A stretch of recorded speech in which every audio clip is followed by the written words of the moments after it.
Hi, friends. This is Donniel Hartman and Yossi Klein Halevi from the Shalom Hartman Institute. And this is, for heaven's sake, Israel at War, day 551. We're a few days from Pesach, Passover, our holiday of freedom. And Yossi, you and I, we had an existential need to be free from analyzing the troubles of Israel. Yeah, but we both know that that's an illusion. That's true. But when it was, we know it's true, but we had this need. It's like, so we want to talk about Pesach. We want to talk about this holiday that is soon to be upon us and what it means this year. But the minute we say what it means this year, we're not completely free, because the feeling that I get from so many, not the feeling, the actual conversations that I've had with so many different Israelis is saying, how am I supposed to celebrate Pesach this year? What am I supposed to do? Some don't know how to celebrate it. Some don't know what to feel. We had one celebration a year ago, and that had its meaning. And now, with hostages and the ongoing war, we're more broken, we're more divided. There's so much stuff going on. But as I said, we don't want to talk about that so much today. So our goal is to talk about Pesach and to see, what does it mean to us this year?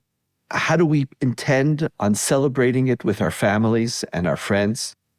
You know, it's how is this Pesach different from Pesach of every other year? What's different this year? What are the parts that we're going to find meaning in? What are the more important parts? What this year are the least important parts? And maybe escape a little bit, because it's not an easy time. It seems like it just, last week we did our session on Believe It or Not.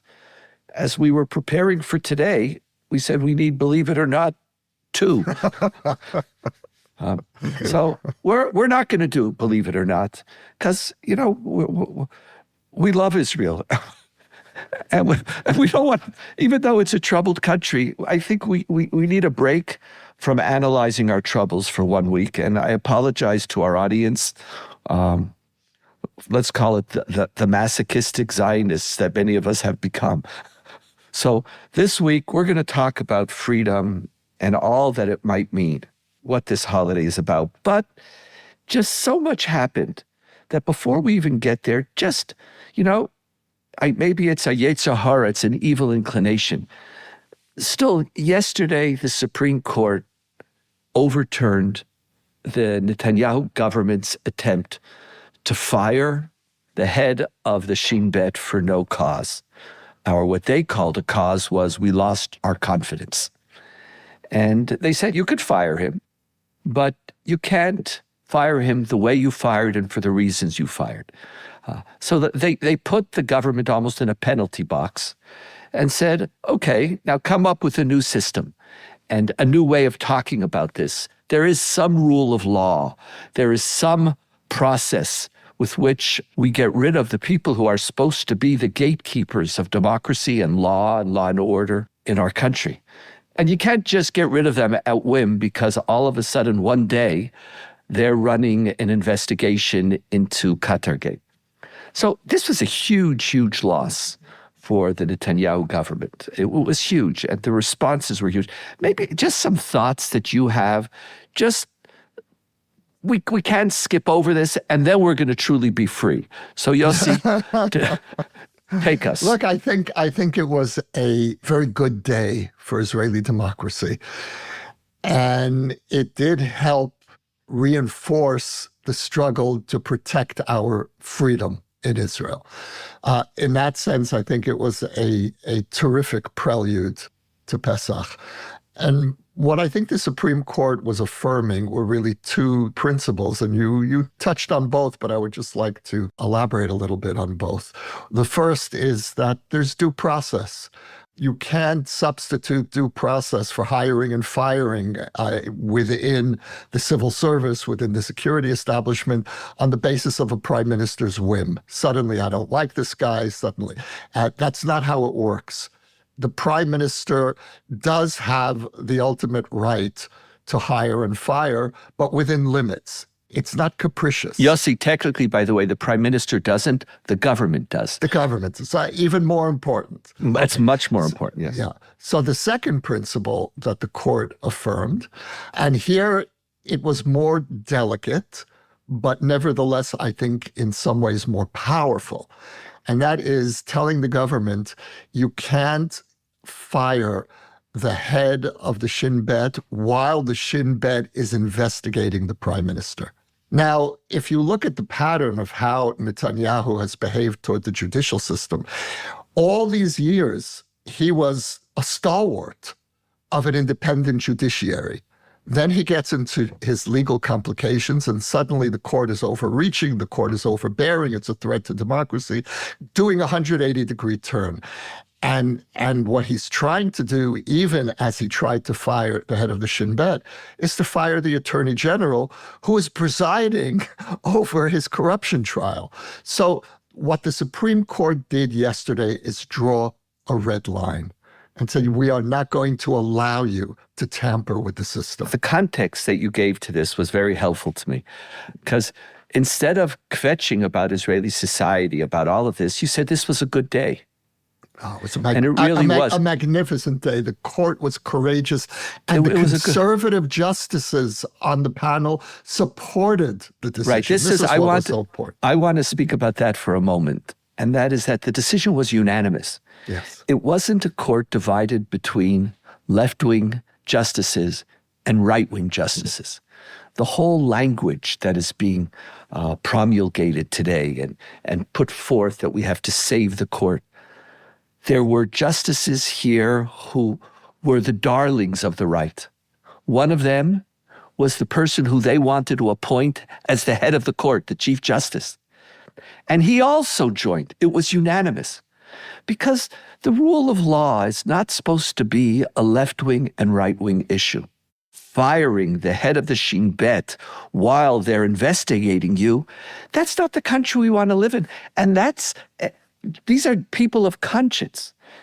And so the fact that it was unanimous, it was actually interesting. You kept on sending me all these social media posts, which, because I'm not on social media, so you're my source of information, of literally hysterical criticisms of the court. Hysterical criticisms. There was a staged demonstration in the Supreme Court. Imagine having a staged demonstration by members of Congress trying to disrupt a proceeding of the Supreme Court. Led by a Knesset member. Knesset member. It was the whole thing. It was just this strange day.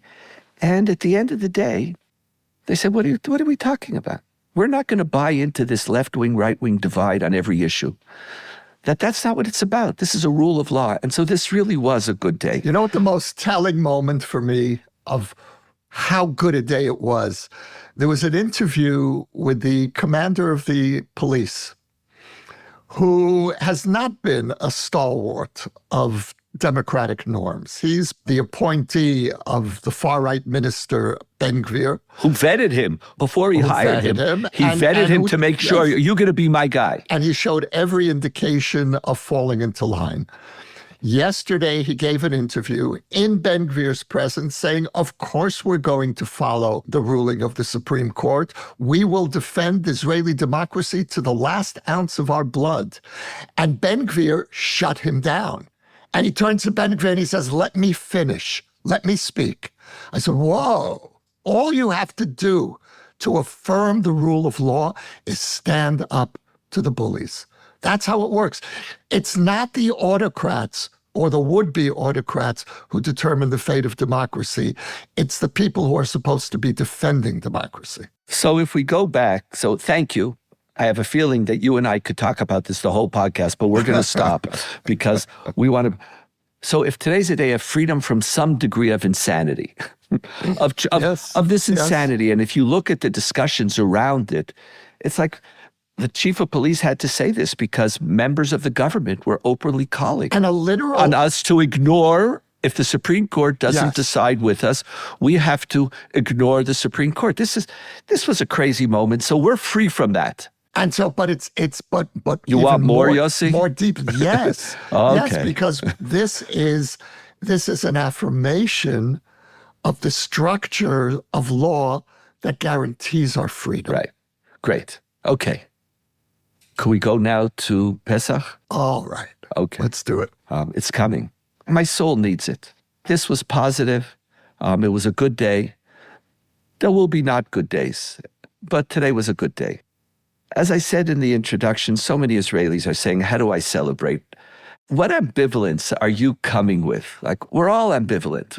How are you coming to the Seder, Yossi? So I'm going into Pesach this year, like many of us, feeling a state of brokenness, the state of being stuck. Last year on Pesach, there was this feeling that there was some movement on the hostages, that their release might be imminent. And this year, there's a sense that so many of us have that the government has given up on the remaining hostages. They freed the women, the children, and the old people, the most vulnerable, and those who are left are the young men. And there's a sense that I have, when I listen carefully to government spokespeople, I hear a kind of dismissal of the urgency of saving those who are left. And this is unbearable. On Pesach, it's all the more unbearable. And, I remember during the Soviet Jewry years, the years of the Soviet Jewry movement, many of us used to leave either an empty chair at the Seder to symbolize the Soviet Jews who weren't free to join us, or had pictures of Soviet Jewish prisoners, refuseniks, at the Seder table. And this year, many of us will do the same. But there's an added angst because there's this terrible feeling that the hostages are being denied freedom not only by Hamas, but by our own government. And that's unbearable. There's also the sense of the unraveling of Israeli society, of the Jewish people. Pesach is in some ways our most unifying holiday. There's no holiday, I don't think, that draws in more Jewish participation. You could be the farthest removed from Judaism, and somehow you may find your way to a Seder. Much more so today, I see Pesach as much more of a unifying force than Yom Kippur. It's much easier for you, if you're a secular Jew, not to show up in synagogue. But Pesach isn't about the synagogue. Pesach is about the home. It's about family, friends, the story. And yet, at this moment, we are in a process, or so it feels, of unraveling. You said broken. I don't feel broken. I feel punched. So no ribs are broken, but you're aching. Yeah, there's an achiness that I'm feeling this year. And, all of us, we now know more what the hostages are going through. And what is it that we're celebrating? And, Pesach needs a certain myth of redemption. Now, maybe it has to be in our mind. And I look back at Jews who celebrated Pesach while we were in much worse conditions than we are today. Maybe we've just become spoiled. But our challenge this year is to celebrate, tell this story, and celebrate our freedom. You're feeling broken. I'm just feeling punched. I don't feel I have as much residue of redemption. So it's a hard year. It's a hard year. And my first recommendation to our listeners is your job is not to ignore your feelings. Your job is to create a Seder which resonates your feelings and speaks to them. And so let's begin that journey. At your Seder, what after talking about where you were this year, what for you is the most important aspect of this story, of the way you think about it, that you celebrate it, that you want to share with our audience precisely this year? Is there an aspect of this story? We are the sum of the stories we tell ourselves about ourselves. What's your story of Pesach this year that could maybe help us on this journey towards freedom or towards feeling freedom? So, Donniel, when you asked me what it is I'm feeling this Pesach, my first response was this sense of being stuck. And yet Pesach is, for me, the antithesis of being stuck. Pesach is all about movement. action, a sudden rupture in history where new possibilities emerge. And first, there's the literal movement of a whole people suddenly being summoned to change its condition. But more deeply, I think that Pesach has resonated for so many people, so many cultures around the world, not only Jews by any means, because it's the promise of not just renewal, but of breaking the seemingly immutable. It's the first instance where people born into a condition of slavery suddenly emerge into freedom. It's the promise that caste, the conditions of your birth, are not permanent. There's a fluidity about Pesach, a fluidity in history. That's the promise of Pesach. And so for me, Pesach comes at exactly the right time this year, precisely because I'm feeling so stuck and feeling so, we're still with Netanyahu, we're still at all that stuff. Well, Pesach comes along and reminds me that none of this is permanent. It's not necessarily about change in an easy or pleasant way. The story of Pesach is very complicated. It's morally complicated. There's trauma built in, and yet the essential promise of Pesach is things never stay the way they seem to be. We don't live in a world that's predetermined and predestined. Exactly. That's the promise. Okay, I have to connect to that. I think that's important. But I think about Pesach. There's so many different stories about it.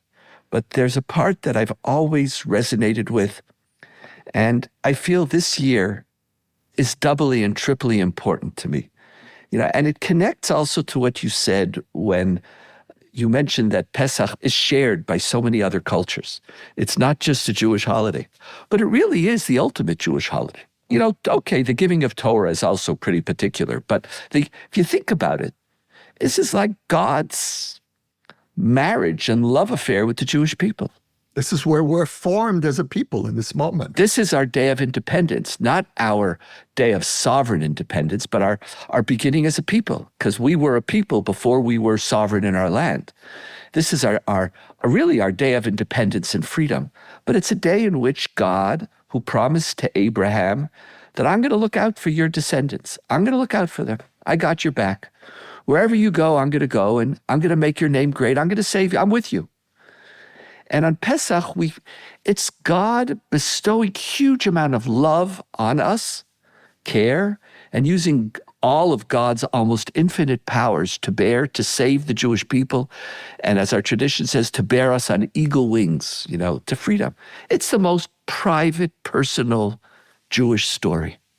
It's about God's love for the Jewish people. It's about our beginning as a community. It's a very particular Jewish story, and a very natural part of when you tell this story is to look inwards. This is my celebration. It's my time. This is our holiday, our story. And just to look at your own salvation, to talk about what slavery meant to you and how you feel redeemed from it. It's all a very personal, internal story. And the fact that you mentioned that it's done in the family setting makes it even more so. It's literally just a private Jewish conversation about God's love for the Jewish people and our beginning as a people, our pain and how we started with pain and how we ended, in many ways, winning, defeating the superpowers of the world. But what I always love about this story is that our tradition didn't allow this height of particular personal family dimension to become narcissistic, to become navel grazing, to become self-congratulatory and self-aggrandizing at all.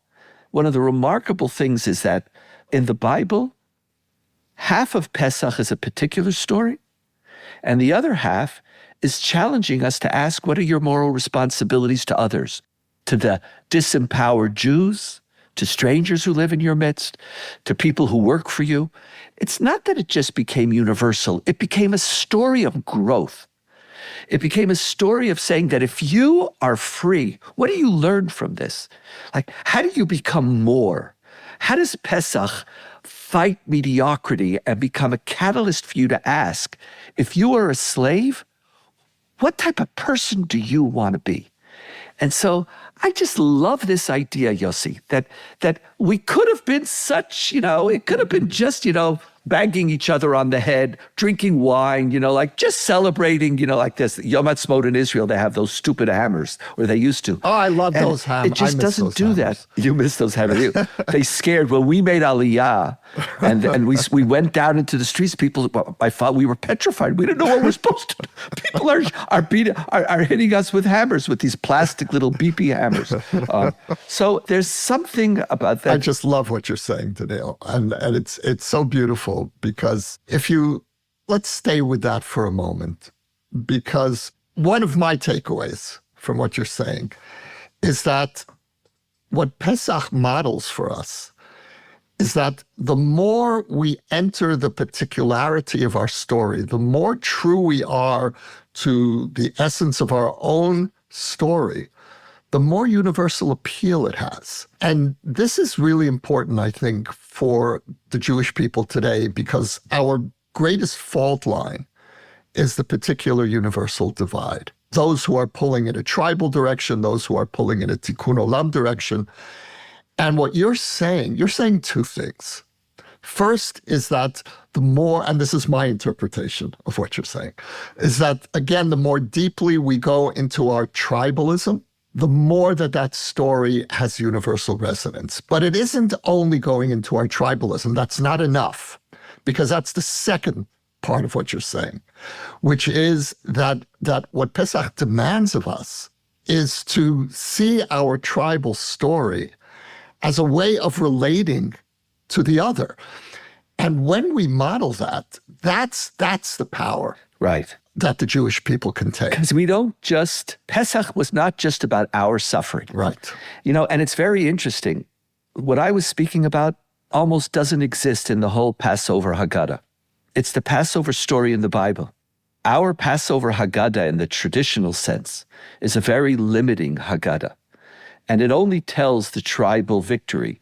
It tells very briefly the story of suffering, and then immediately goes into all the miracles. There were 10 miracles. No, there were 50. No, 250 miracles. But I think we have to understand the historical context of that. The Haggadah is written at a time when we are losing our sovereignty, when we're going into exile.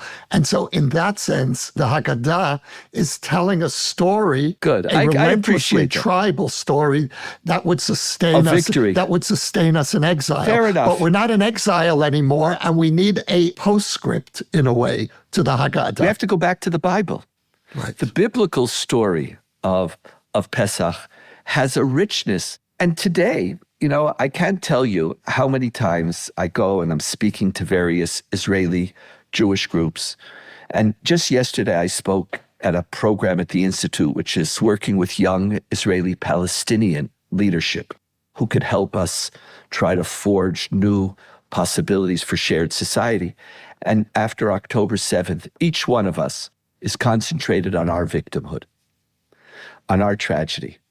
And Pesach says, as bad as it is, you have to be able to see something bigger and to ask, who are you and what does it mean to be free?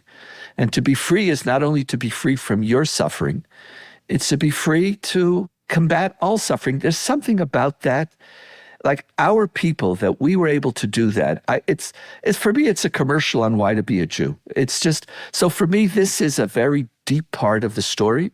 And as I read the Haggadah, I'm very alienated from it. But let's then shift to the Haggadah itself. Or what is your favorite part?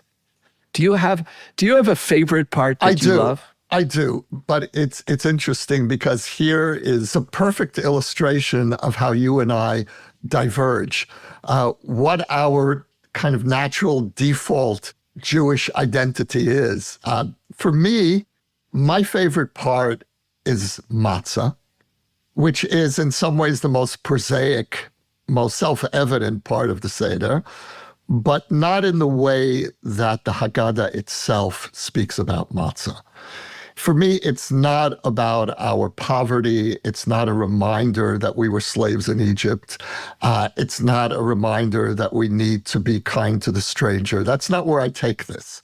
For me, it's more in the direction of the Jewish mystics, the early Hasidim.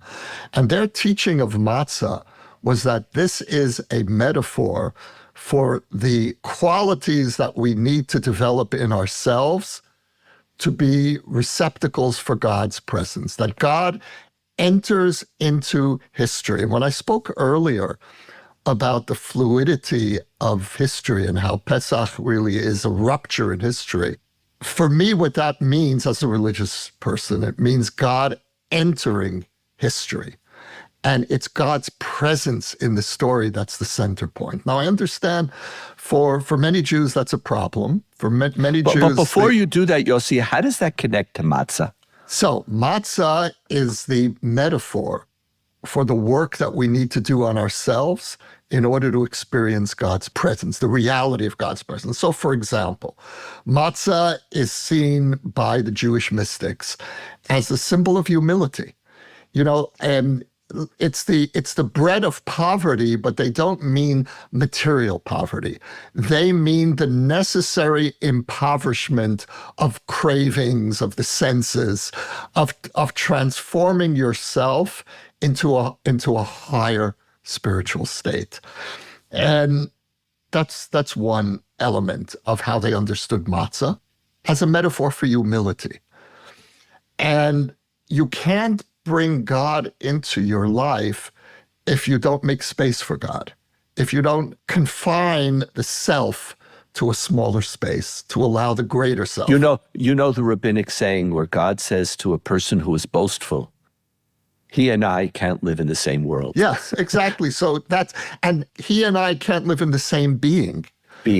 Yeah. And so that's one element of how the mystics understood matzah. The other is that matzah symbolized the haste with which the people of Israel were prepared to respond to God's command.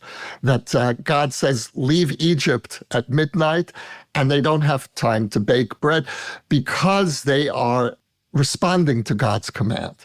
And so the matzah becomes a metaphor for alertness, spiritual alertness, for a keenness to follow God's will. So for me, the matzah it's one of those wonderful ways in which ritual works. Because ritual, in one sense, ritual is symbolic. It's a kind of a poetic act. But for the mystic, ritual is actually a literal act. It's transforming the metaphor into actual reality. And the more that you adopt a ritual with the intent of living that ritual, of absorbing the essence of that ritual into your life, into your being, the more that ritual becomes real. So, first of all, I don't know why you say there's differences between us. You don't know the depth of my mystical soul. Stop laughing. Donniel, you know something? I actually think that that's true. And you're in a state of denial, but I do believe that it's true.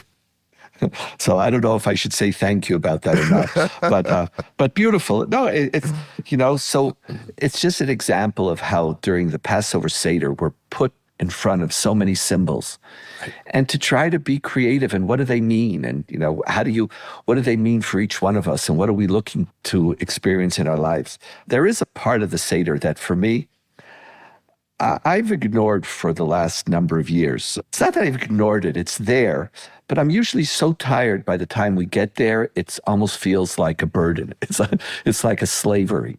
The Seder goes long, and you have all the words, and then you eat, and then after you eat, you're done. Even if you want to, you're done. And everybody who says, oh, let's talk about this after that we eat, it's false, because there's nothing to talk about after you eat. It's just, there's more words, and you're tired now, and you're full. And then you come to these 4 songs at the end, 3 or 4 songs, I forget the exact number. And so much a part of my upbringing was that Pesach at the Seder was the time that my father and mother want to engage us in the essence of the Jewish story as they understood it. Well, how are we Hartmans going to tell the story of the Jewish people? And it was a very, very cerebral seder. It was intense. It was challenging. There was always tension involved. But it was a family learning experience. You might want to call it a family graduate seminar for all the, for all. Let's oh wait, that's too good a line. Let's just linger For all there the a good moment. and problems that it had. And it was, but there's no doubt that the Seder was the pinnacle of our family year. And then my parents left New York in 1960 when I was 2. And my father's parents were still in New York, and we never met them. We never saw them. But they would come to us once a year on Pesach.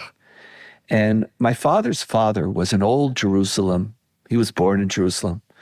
His father was born. His grandfather was born. They moved here in 1830 from Hungary.